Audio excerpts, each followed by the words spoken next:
Good morning, Steve here in Chicago with the morning grain comments. Well, the big word overnight is this Chinese chip firm called Deep Six, and I think that the stock market is reacting to the chance that they could offer chips cheaper and more, and so you're seeing a sell-off in the stock market led by the Nasdaq. And the grains were lower. Beans down 8 cents, corn down 4, wheat down about 3 cents. Outside markets, the dollar's a little bit lower, crude's lower, and gold is lower. In the soybean market, last week we tested the 200-day moving average, failed to push through it, and so we are seeing a little bit lower trade from there.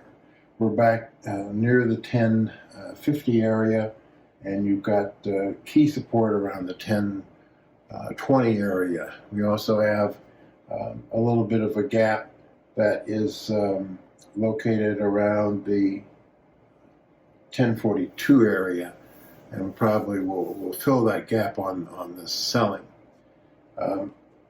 In the corn market, again, pushed to new highs last week, at least for this move. Came into some resistance at around the 494 area. We're back at 480. There was some congestion 2 weeks ago, just below 480, and then we had that big jump on January 10th, in which we rallied above 460 and tested the 472 area. So the corn market is trying to correct an overbought situation and pulling back. And in the wheat, we're continuing to be mostly sideways in the wheat market.